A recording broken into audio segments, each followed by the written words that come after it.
Apa hak Filipina untuk menuntut Sabah? Adakah Malaysia perlu bimbang dengan tuntutan terbaru ke atas Sabah ini? Sabah atau nama zaman penjajahannya, Borneo Utara, pernah menjadi wilayah jajahan Kesultanan Brunei. Pada tahun 1658, Sultan Brunei menyerahkan Sabah kepada Sultan Sulu atas jasa kerajaan tersebut membendung perang saudara yang meletus di Brunei pada ketika itu. Sewaktu zaman keemasannya pada akhir kurun ke-17 sehingga ke-18, pengaruh Kesultanan Sulu tersebar luas meliputi wilayah moden Sabah dan selatan Filipina. Kedatangan penjajah barat telah menghakis pengaruh Kesultanan Sulu secara perlahan-lahan. Apabila Filipina jatuh ke tangan penjajah Sepanyol, British telah mengambil inisiatif untuk berkuasa di Sabah. Pihak Amerika telah menghapuskan kedaulatan politik Kesultanan Sulu melalui Perjanjian Kapenta ditandatangani pada 22 Mac 1915. Sabah dan Kesultanan Sulu. Pada 22 Januari 1878, suatu perjanjian telah ditandatangani di antara Sultan Sulu dan dua ejen British, Alfred Dane dan Baron von Overbeck berkebangsaan Jerman. Perjanjian yang telah menyerahkan atau menyewakan selama-lamanya Borneo Utara kepada British dengan pulangan pembayaran sebanyak $5,000 Malaya setahun kepada Sultan Sulu. Pembayaran ini telah ditingkatkan kepada $5,300 Malaya apabila wilayah yang diserahkan meliputi pulau-pulau persisiran Borneo Utara dari Pulau Bangi ke Teluk Siboko. Setelah itu, Syarikat Berpiagam Borneo Utara SBBU mentadbir Sabah sehingga 1941. Sabah seterusnya dijadikan sebahagian dari Empayar Jepun apabila Jepun menyerah kalah pada Malaysia pada tahun 1963. Filipina telah memulakan tuntutan ke atas Sabah pada tahun 1963, tetapi bersetuju pada tahun 1997 untuk tidak meneruskannya lagi. Walau bagaimanapun, bakal Presiden Filipina, Rodrigo Duterte, telah dilaporkan untuk meneruskan hasrat tuntutan ke atas negeri di bawah bayu ini berdasarkan pertalian tradisi Sabah dengan Kesultanan Sulu yang telah dihapuskan tersebut. Tidak jelas sama ada Filipina akan meneruskan usaha tuntutan ini menerusi Mahkamah Keadilan Antarabangsa ICJ atau tidak.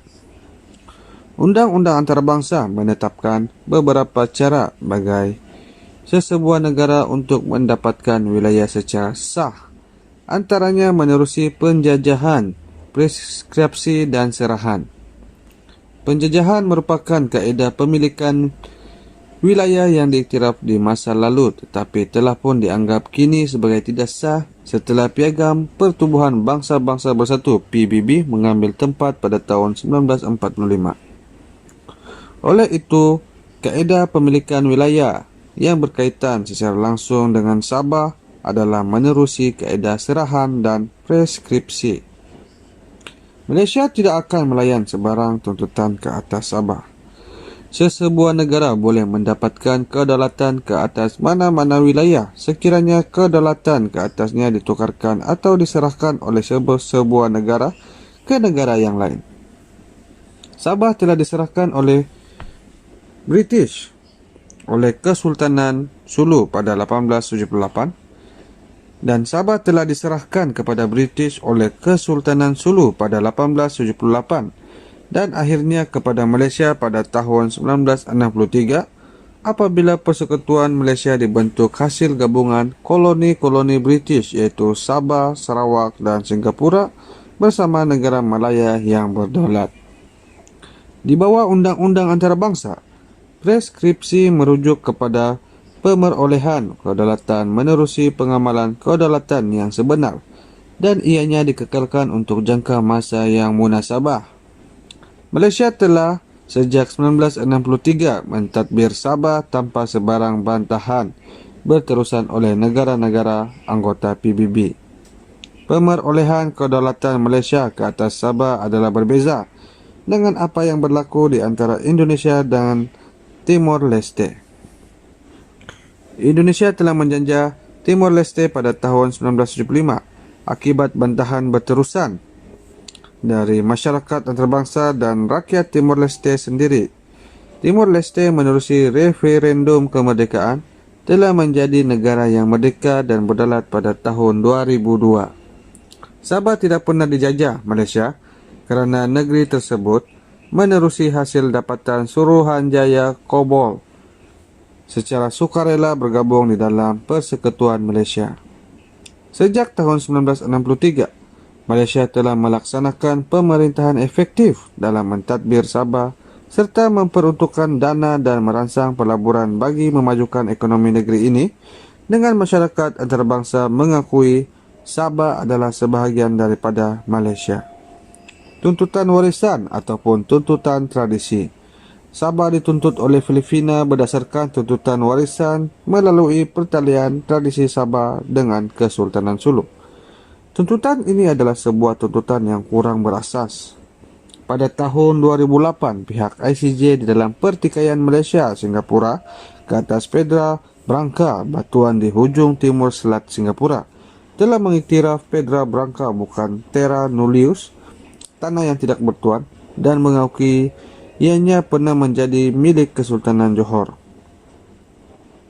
Akan tetapi, pihak ICJ telah menyerahkan kedaulatan ke atas Pedra Branca kepada Singapura apabila dibuktikan bahawa kerajaan British di Singapura telah memperoleh batuan ini daripada Sultan Johor sejak tahun 1953. Sekiranya tuntutan warisan mempunyai kedudukan yang kukuh di bawah undang-undang antarabangsa, Pedra Branca sepatutnya kekal bersama Kesultanan Johor dan tidak menjadi milik Singapura.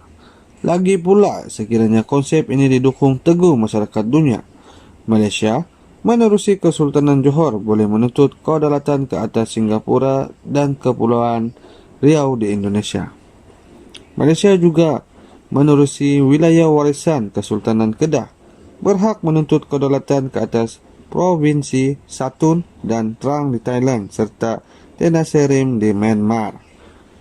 Walau bagaimanapun, bukanlah cara undang-undang antarabangsa beroperasi dan secara jelas menunjukkan tuntutan warisan tidak dapat sokongan tegar di bawah perundangan antarabangsa.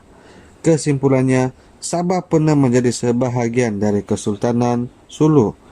Walau bagaimanapun, senario politik Sabah dan Filipina telah berubah sejak penjajah Sepanyol British dan mereka menjejakkan kaki mereka ke rantau ini.